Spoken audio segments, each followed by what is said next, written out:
Sziasztok, Péter vagyok, és ezt a Corel bemutató videót kifejezetten olyanoknak készítem, akik életükben először használják a Corel Draw-t, és szeretnék minél gyorsabban elsajátítani legalább azokat az alapvető funkciókat, amivel például egy névjegykártyát gyorsan ki lehet szerkeszteni, mindenféle tutoriál videó, sorozatok megnézése nélkül is.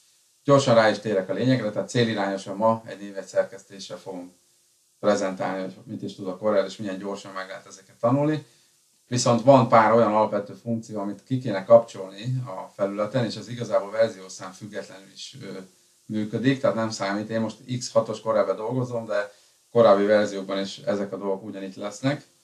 Úgyhogy gyorsan mondanám is, a szöveg használat során vannak olyan korlátok, amik segítő szándékkal kerültek be a Corelba, de igazából a Corelnek pont azt a fajta szabadságát, hogy a munkafelületen bárhova lehet rakni bármit, azt éppen ezek a segédfunkciók korlátozzák, az igazság, úgyhogy én ezeket kikapcsolnám. Mondom is, hogy akkor hol lehet ezeket. Az egyik ilyen, ugye kifejezetten a szövegszerkesztéssel kapcsolatos funkciót a Tools fülön balklikkel, azon belül az Options ráklikkelve, szintén balklikkel, megnyílik ugye ez a panel, és akkor ezen belül lehet, hogy nektek így be van zárva, a workspace kell kinyitni, utána a textet kell kinyitni, és a spinning funkciót.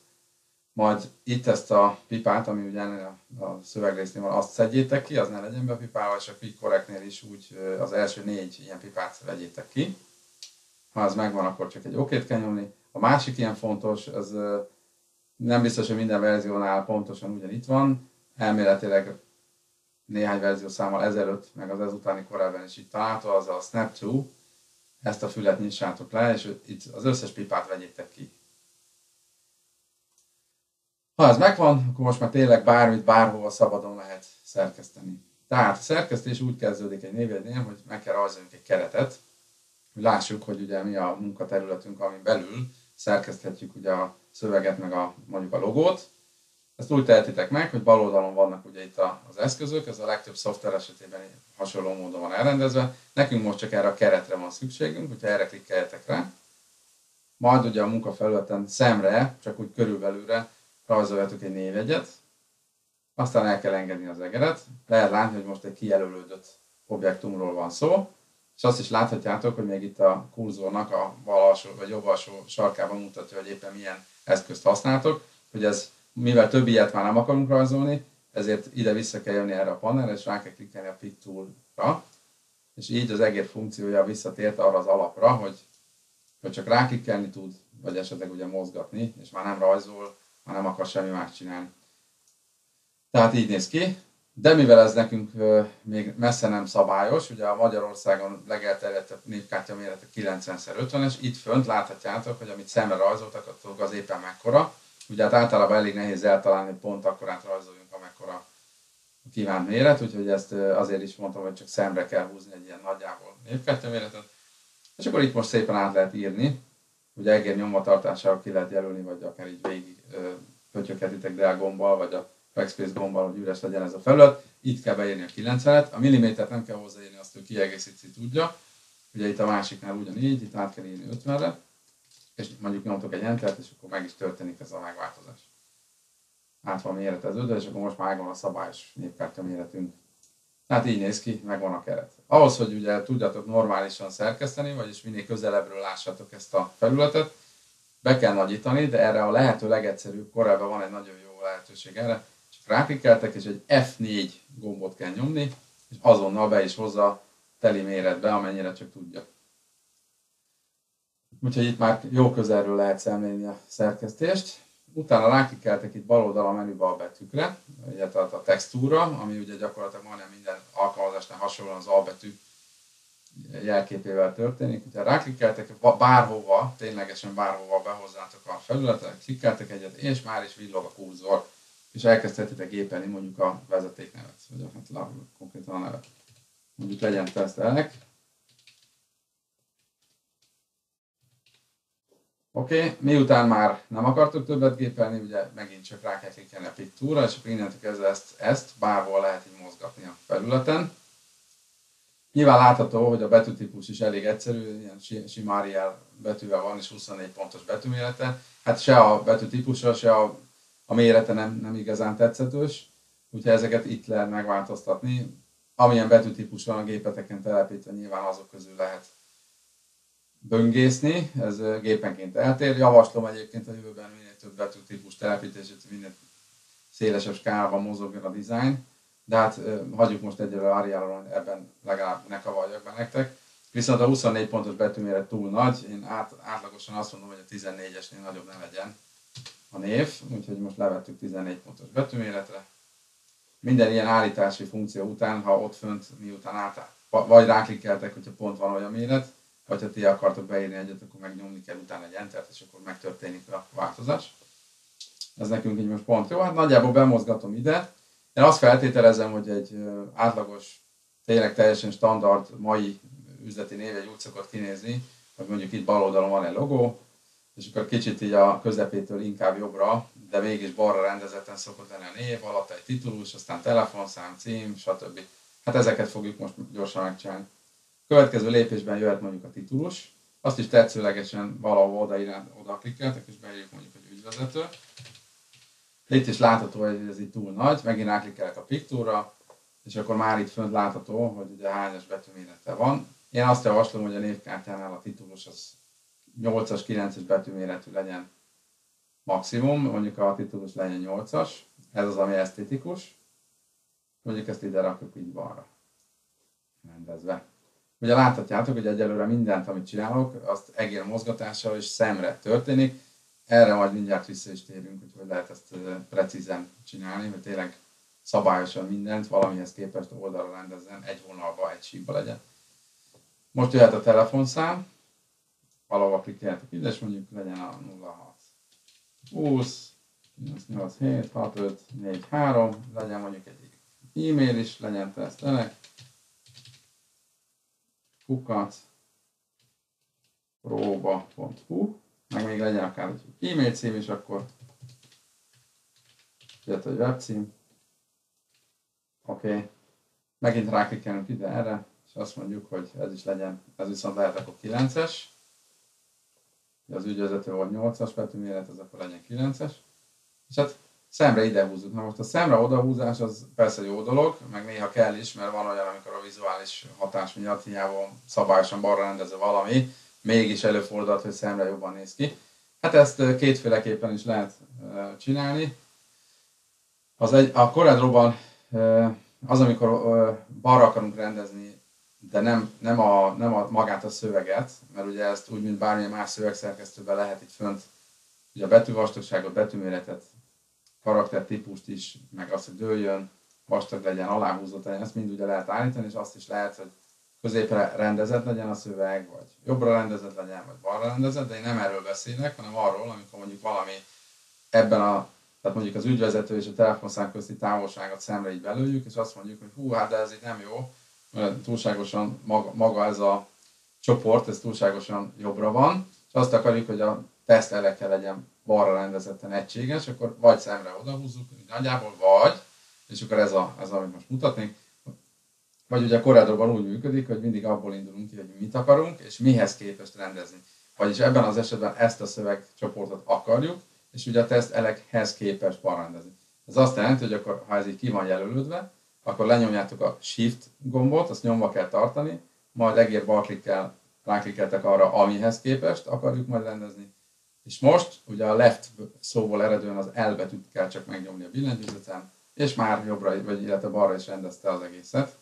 És ez az, amiről beszéltem, hogy a T betű esetében előfordult, hogy vizuálisan ezért ugye nem tetszik nektek, akkor lehet azt, hogy még szemre arrébb rakjátok, vagy hogyha szintén egy viszonylag szabályos síkon akarjátok mozgatni ezt az egészet, akkor azt is lehet, hogy ráklikkeltek, és ugye a billentyűzeten lévő nyilakkal is lehet mozgatni. Ennek viszont a mértékegységét, tehát a léptéket, hogy milyen minden egyes billentyű lenyomás mekkorával, tehát milyen méretben ugráltassa jobbra-balra vagy leföl a kijelölt felületet, ezt itt lehet állítani. Én a 0,1 mm-et javaslom. meg is mutatom, hogy miért, tehát ezt írjátok át szerintem 0,1-re, alapból ez több szokott lenni, és akkor túl nagyokat ugrál minden egyes ilyen billentyűlenyomásra. 0,1 az optimális, tehát ráklikkeltek, és azt mondjuk, hogy vigyük egy kicsit jobbra az ügyvezetővel egységbe inkább. És akkor mondjuk így 2-3 mozdulattal így arra lehet rakni. Azt mondjuk, hogy na jó, ez így már nekünk tetszik. A szöveg akkor megvan, ugye már csak a logó hiányzik. A logót én azt feltételezem, hogy aki teljesen kezdő, az már mások által megrajzolt képet vagy logót fog ide behelyezni. Én most ebből indulok ki. Ez pedig úgy működik, ugye nyilvánvalóan, hogy be kell importálni azt a valamit, és az pedig úgy történik, hogy File menü, itt van az import, ráklikkeltek, és ugye jön ez a lehetőség, ugye egy panel megnyílik, hogy ki lehessen tallózni, hogy akkor mit és honnan. De nekem itt már elő van készítve egy ilyen egyszerű logó, és kijelöljük, nyomunk egy importot. Akkor ebben az a fantasztikus, hogy nem csak fogja, az bedobja valahol csak úgy random a felületre, hanem megengedi nekünk, hogy már itt van, de még nem helyezi el sehova, hanem ezt a lehetőséget nekünk adja meg. Vagyis itt az egérrel, hogy húzom, láthatjátok, hogy van egy derékszög, ami segít abban, hogy lássam, hogy körülbelül hova fog érkezni. Úgyhogy bárhol lerakhatom amúgy, de én azt akarom szándékosan, hogy ehhez a sarokhoz képest körülbelül innen kezdődjön el behívott kép, és már itt is van, és már egész kultúráltan is néz ki. Na, hát akkor végülis megvan a névkártya szerkesztés, mivel ugye ti teljesen kezdőként fogjátok ezt ki is nyomtatni, és aztán később ezt felvágni mondjuk snitzerrel, vagy vonalzómentes snitzerrel, vagy valamiféle vágógéppel. Tehát nektek tulajdonképpen ez a keret lesz egyben a felvágás segédvonala is, és ugye a vágásnál nektek vonalon belül kell nyilván vágni, hogy az elkészült névegyen, ez a fekete vonal ne legyen ott, mert ez ugye nagyon csúnyává teszi a végterméket. Úgyhogy ahhoz, hogy ez ne legyen túl vastag, mert előfordulhat, hogy egy kicsit elcsúszik az a vonalzó, vagy ilyen hasonló. Én azt mondom, hogy a vonal vastagságot itt lehet állítani, hogy ezt minél vékonyabbra vegyük, amit még a nyomtató ki tud nyomtatni persze. Nekem most éppen 0,2 mm-re van állítva, ez már azért elég erős, én ezt vagy 0,1-re, vagy van ez a lehetőség, hogy hairline, erre állítanám át. Erről annyit kell tudni, hogy ez ugye már nagyon vékony vonal, ez nekünk itt a szerkesztésnél jól látható, de kinyomtatni például egy lézernyomtató már esetleg nagyon halványan fogja, úgyhogy aki lézernyomtatóval nyomtat, annak lehet 0,1 mm inkább. Akinek színes tintasugaras nyomtatója van, és azzal fog nyomtatni, és ott is azt állítja be, hogy nagy felbontása, ott már ez a 0,1-es vonal vastagság is bőven elég lesz arra, hogy segédvonalként funkcionáljon. Tehát megvan a névjegyünk, megvan minden. Most jön az, hogy az A4-es lapunkon hát legalább 10 darabot ugye le kéne duplikálni ebből a névjegyből szabályosan, hogy aztán vonalzó mentén szépen ezeket föl lehessen szabdalgatni. Erre pedig a következő lépéseket kell megtennetek, ráklikkeltek a nagyítóra, azon belül pedig a Zoom to Page-re, hogy az egész A4-es lapot egyszerre lássátok újra, és aztán megint a Picture-ra. És láthatjátok, hogy ugye most jelenleg, ha kinyomtatnátok, akkor ez az egy darab néve egy bal oldalt felül. Tehát nekünk ugye ezeket jobbra is, és lefelé is le kell duplikálni. Már mondom is, hogy hogyan lehet megtenni. Az Alt gombot és az F10-et kell megnyomni, tehát az Altot megnyomjátok lenyomva tartva, F10, és feljön egy ilyen panel, azon belül pedig nekünk nem az kell, amin most van, tehát nem a méretezés, hanem a bal oldalon a pozícióra klikkeljetek rá. Ezen a felületen lehet majd megadni, hogy hány milliméterre duplikáljon, jobbra vagy lefelé, illetve hát ez természetesen jobbra-balra, illetve le és föl. Itt lent pedig a példányszámok vannak. Ahhoz, hogy ezt meg is tudjuk tenni, ugye ki kell jelölni azt, hogy mit akarunk duplikálni. Itt körbe, valahol itt ugye messzebb fogjátok, kijelölitek az egész balra nyomásával az egész felületet. Amikor ez megtörténik, akkor aktívá válik ez a panel, és azt mondjuk, hogy mondjuk most jobbra duplikáljuk le, akkor ugye legalább egy példányba, mivel 90x50 mm-es maga a névjegy, ezért ugye hát minimum 90-re kell akkor állítani, hogy az a távolság meglegyen, és egy példányba. Ha nem írunk neki mínusz előjelet, akkor jobbra fogja pozícionálni, hogyha mínuszt raktok elé, akkor pedig bal irányba fogja duplikálni, ez fontos. Ez ugyanígy lesz majd egyébként a le és a föl iránynál, ott is majd mondom. És akkor tehát 90-re átírjátok meg 1-re. Nyomtok egy apply-t, és már le is duplikálta. Most ugye megint elklikeltek a semmibe, és kijelölitek egybe a 2-t. A 90-et most már ki kell törölni, újra vissza kell írni 0-ra. És akkor itt viszont, mivel nem fölfelé, hanem lefelé akarunk duplikálni, ezért itt a mínusz előjelet azért elő kell rakni, és mivel 50 mm a kártya vastagsága, ezért ide ugye minimum az 50-et kell beírni, de hogy ne egyesével kelljen többször klikkelgetni, már rögtön meg is adhatjátok, hogy akkor ezt 4 példányba ismételje le, és voilà, meg is történt. Most már erre az egészen nincs szükségünk, már csak egy dolgunk van hátra, és ez azért fontos lehet, hogy én azt javaslom, hogy ezt az egészet ugye rakjuk egy csoportba, vagyis gruppoljuk össze, azért, hogy aztán egy tömbként lehessen mozgatni a felületen, mindezt azért, hogy az A4-es közepén legyen az egész, ugyanis vannak nyomtatók, ahol előfordulhat, hogy egy bizonyos részt nem tud kinyomtatni, és hogy ebből egyáltalán ne legyen problémánk, talán a legegyszerűbb, hogyha úgy, ahogy van minden a lap teljesen közepére kerül, tehát jelöljük ki az egészet, itt van ez a gruppolásnak az ikonja, szerintem így a legegyszerűbb, ráklikkeltek, mert természetesen ez app menüből is elérhető, a gruppolás itt van egyébként, csak most inaktív, mert már megtörtént, és ugye a Ctrl-G lenyomással is meg lehet ezt tenni, ezt rutinos felhasználók nyilvánvalóan már a Ctrl-G-t használnak, de kezdőként így a legegyszerűbb. Most már ki van jelölődve, most csak úgy bemutatom, hogy most már bárhova klikkelünk, ugye ez most már egy testként mozog, akárhova elrakhatom felülten, én azt mondom, hogy én azt szeretném, hogy a lap közepén legyen, akkor csak annyi a dolgotok, hogy legyen kijelölődve, és nyomtok egy P betűt, a pozíciónak a rövidítését megnyomjátok, és bedobja a pont középre. És így el is készültünk, itt most már csak a nyomtatás van hátra, a nyomtatást azt rátok bízom, mindenkinek ugye más nyomtatója van, amire érdemes ott odafigyelni, ez a példányszám, állítás, valamint ugye a papírvastagság, a lapadagolóra kell odafigyelni, hogy hol rakjátok be a papírt, és természetesen ugye a minőségre való beállítás funkcióknak az ellenőrzése, vagyis szerintem egy névjegyet azért érdemes már magas felbontásban nyomtatni, tehát ezeket már mindenki magának állítsa be.